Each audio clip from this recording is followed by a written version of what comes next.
Hi, American Coaster enthusiasts. We're back with World Roller Coaster Appreciation Month, and I am so excited to be here with Mark Rosenzweig, who is going to share about his passion for the industry. Mark has had an illustrious career in the music industry and is an enthusiast and an ACE member himself. So we're going to learn a lot today and have a lot of fun with stories and more roller coaster fun brought to you safe in your home as we do this online again this year. But we're happy that we'll be hosting some things in person. So be sure to check out the calendar so that you can see where there's meetups and events happening across the country. So Mark, thank you for joining us today. I'm so happy you decided to share some time with us and to talk about roller coasters. What could be more fun, right? Exactly, and it's my pleasure, Elizabeth. This is I say it's a passion hobby that led to a career, and it's just really every day you wake up and you're just at least myself thankful that I'm able to work in this industry and made so many friends both on the enthusiasts and industry side of things. So it's fantastic. Yeah. So Mark, you are an enthusiast who works in the industry. Where did your passion for all of this start? Well, it's funny because a lot of people say you can't remember the age of 2 or 3, but I vividly remember late in the year of I guess it would have been 1977, early 78, when my grandparents took me. I'm from Long Island, New York, and they took me to an old amusement park that no longer exists. It was called Nunley's, and it was on Sunrise Highway in Baldwin.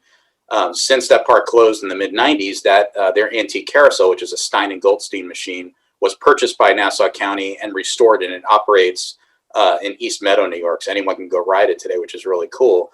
But they put me on that carousel, and for a 2 or 3-year-old, it captured my imagination. And so from there, kind of a fascination and an obsession to a certain extent was born. And that I'm not saying that took me to the age of 45. There were many steps in between, but that definitely kind of sparked it for me. So yeah. It is. What a fun starting point and a great memory of a park that's no longer with us. Yeah. But then when you were a teenager, you went to working in the park, right? Well, actually, it was right after college. So I went to the State University of New York in Oneonta, New York, and graduated with a BA in psychology, more the industrial organizational side. I was interested in that, just the operational side of psychology, and wanted to try working at a park. And the thing is that growing up in Valley Stream, which is my hometown, you think, wow, you're in New York City. There's a lot of people, there's a lot of things to do, which is true. There are not a lot of large amusement parks within easy range. You had Coney Island, Adventureland, Ride Playland. Six Flags Great Adventure is the closest large park to me, but that's a 2-hour drive in average traffic. So it didn't quite work from I could take the job and commute. It would be a bit much, especially before I had a car. So right out of college, I sent my resume out to a bunch of parks, and I got a call back from Michigan's Adventure. This was before they were acquired by Cedar Fair Entertainment Company. So they were still owned and operated by the Jordan family. Camille is still the general manager of the park to this day. And we talked for a while, and she said, your resume is a little bit, you're 22 years old, so I don't quite think you're a ride operator, but, I think we can use you as an area manager. So with that, I said, okay, cool. So I made arrangements, got an apartment, drove out the day after graduation, went through all the training because there was about a week. And if you remember, 1998 was a pretty important year for that park. Shivering Timbers was basically being commissioned as I arrived, and ACE held their spring conference there, which was the weekend just before Memorial Day, if my memory is serving correctly. And it was amazing. I was one of the ride operators that weekend, and Shivering Timbers, right down to the wire, they had just gotten a commission for one train operation, and that's kind of where that ride's legend started at that event in May of 1998. So that was great. What a fun memory, and to get your feet wet in the music industry and immersed in ACE. Had you heard of ACE before that event? Yes, actually, my father was a member of the club going back to, I don't remember exactly when. It would have been late 70s, early 80s. He notoriously would sometimes opt not to show up to school when he was supposed to, and instead would take the train and subway to Coney Island to ride his favorite coaster, which was the Tornado, which of course sadly is no longer with us as well. But yeah, he's got many vivid memories. So I guess you could say the passion may have been in the gene pool. I'm thinking you got it fairly. Yes. So after Michigan's adventure, you ventured into the manufacturing side of the industry, and started your career at Zamperla. Is that right? Is that where you started? That is correct. You know, and now I'm dating myself. Unfortunately, Elizabeth, you and I as Generation Xers, we can have this candid conversation. But I came back to New York from Michigan's adventure after a season of working there. It was a great experience. Met a lot of great friends, some of whom I'm still in contact with today, and decided what's the next step. So turned on my brand new IBM computer with a dial-up modem and waited until it allowed me to gain access, and started doing a job search. And I looked at several parks, and I had not realized at the time, but Zamperla's U.S. sales and service office is in Parsippany, which is only about a 40-mile drive from Valley Stream. So I called out there seeing if there was work available, and it just so happened that they were looking to hire a sales and marketing person. So I went, interviewed, and landed the position, and I spent 6 wonderful years there. It was great. From 1999 to 2000, early 07, I got to really get immersed in that world. And, you know, as you know, Zamperla is probably the largest manufacturer of rides in the world. Roller coasters, flat rides, family rides. They operate parks. So it was a great experience. I bet. Such variety. And were you, as in their sales and marketing, were you in every niche of that business, or were you into one specific niche of it? Generally, I would visit the small family-owned parks and also deal with the carnivals as well, which is at the time, the early 2000s, that was a big segment of business for any company that was manufacturing portable rides. Not so much now with the fuel costs and other elements in place, but at the time it was a big piece. The Giptown show in Florida wasn't quite the size of IAPA, but it was quite a happening. It still is today, but it's not quite what it used to be. And so that's an interesting shift. Did you ever think that you would end up in sales and marketing coming out of college with a BA in psychology? It's hard to say, but I think having the psychology degree actually helps in sales a bit, because it just kind of a lot of the same disciplines allow you to read a room and understand a relationship, and just learn to listen really and understand. It's interesting. I always say there's 2 ways to look at the amusement industry: one with enthusiast glasses on, and one with the business glasses on. And sometimes they cross over, but other times there are conflicts between the two. Like when an old ride has to be removed from a park, no one really wants to see that happen. But just as an example, a ride gets to the end of its service life, or there's a major influx of cash needed to keep it running, and its OEM doesn't exist anymore. Difficult decisions have to be made that aren't always looked upon favorably from an enthusiast standpoint, maybe, but it all balances out in the end, I think. Because I laughed, the same thing happened to me, that I came out of college with a psychology degree and I ended up in sales. So I completely agree with you. Interestingly enough, you did basically kind of what I'm doing now. So it's interesting. Yeah, it's very strange. I haven't gotten into the industry yet. We'll see if that ever happens for me. Okay, so you left Zamperla and then on to Ride Entertainment. So that was an exciting time as well, because Ride Entertainment was at the time really more just a sales company selling rides from various manufacturers, and they had started to grow into other areas of the industry, like installation and maintenance, finance and revenue shares, and then they had just recently acquired Sky Coaster to add to their portfolio. So they were looking for a utility player to kind of come in and fit on the team. And with my background and knowledge in the industry, it worked out to be a natural fit. And I actually spent better part of 13 years there, which was fantastic. It brought my family and myself to Baltimore. Actually, my wife and I, we had our 2 kids while we lived in Baltimore. And it was a great, it allowed me to spread my wings and gain some new skill sets, and again, kind of dip my toes in other areas in the industry. It was fantastic. It is. 2 great companies. And now you're with 3dx Scenic. You've been there just almost a year, right? Yep. I started August 10th of last year. And 3dx brings a different aspect to the music industry. Not about roller coasters per se. You've got some dabbles in there, I know, but it's really about bringing that immersive experience. Is what I think of when I think of scenery and those pieces that you're bringing. So we'll talk more about that. But let's start with a really basic term. Y'all do a lot of custom fabricating. Can you tell us what the word fabricate means?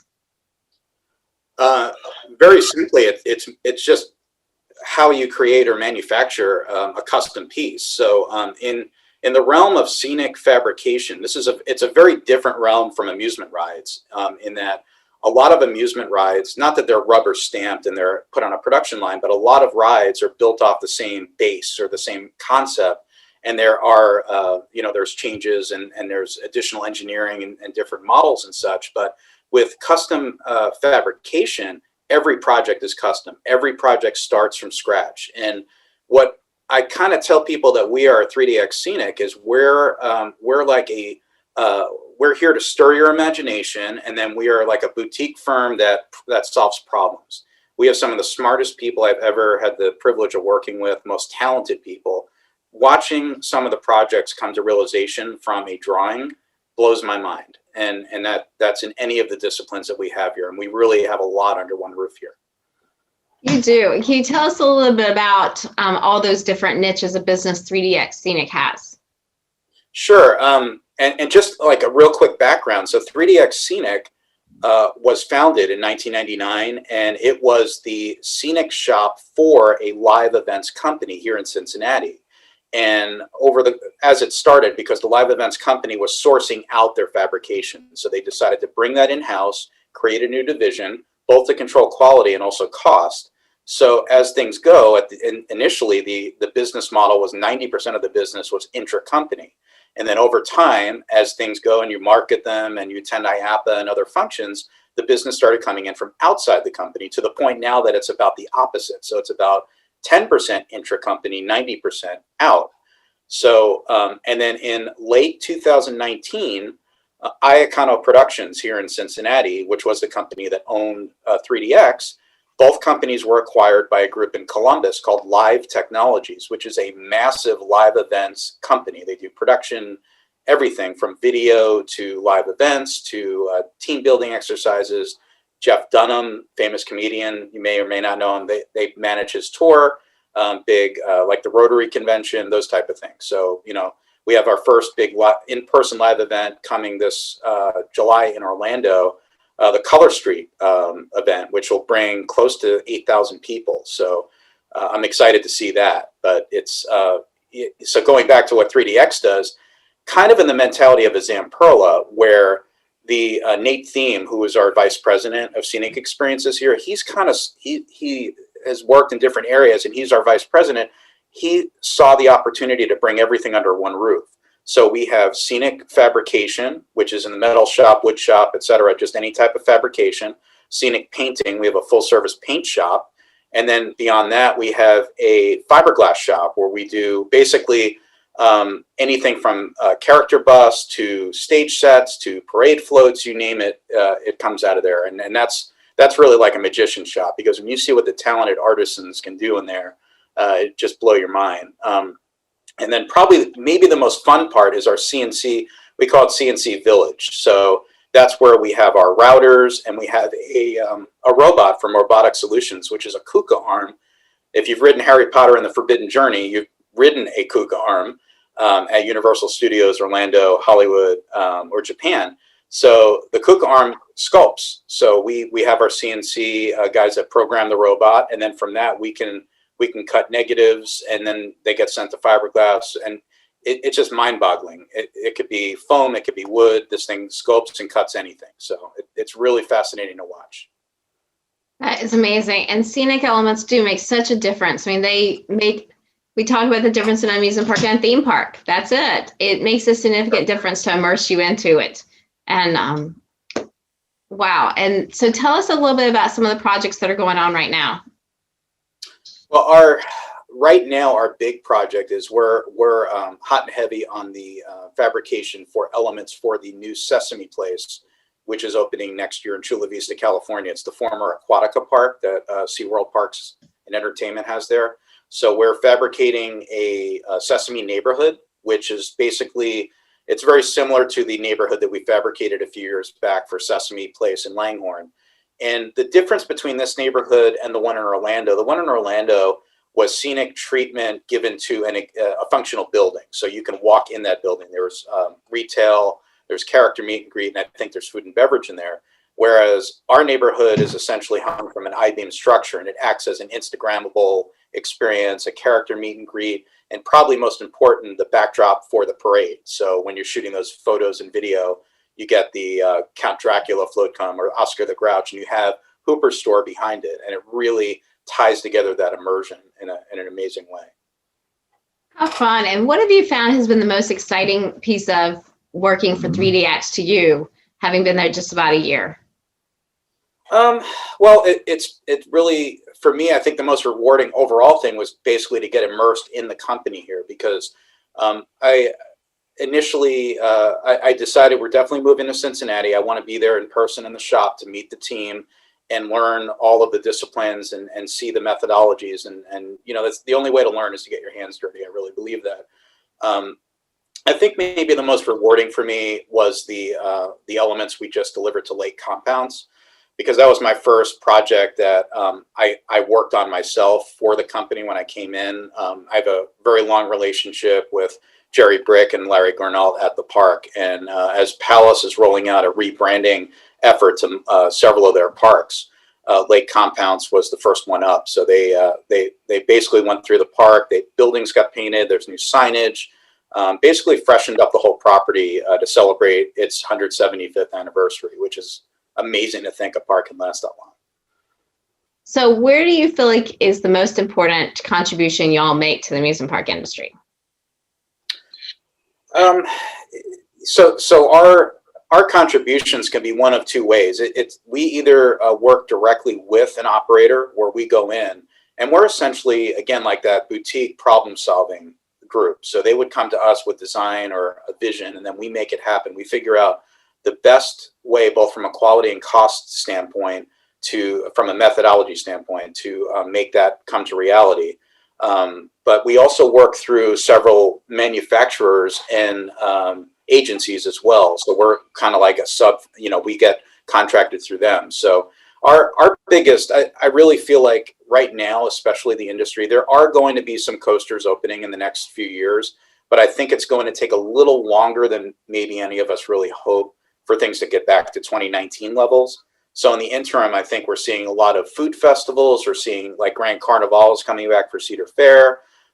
Even Palace is doing Pints and Bites, I think it's called. Yes. They're doing the food festival for Kennywood and Lake Compounce. So we're seeing a lot of that. And that's, to me, it's kind of a way both to give back to their guests, but also to get season pass holders to encourage them to come more often and experience those events. So those are the type of contributions we can make. We can theme up temporary booths. We can, do scenery. And I've always been a big fan of immersive theming. And to me, it leads to a better guest experience. It leads to longer length of stay. And I can point to several examples, not necessarily ones we've worked on, but Knott's Berry Farm, when they refurbished Ghost Town back about 3 or 4 years ago.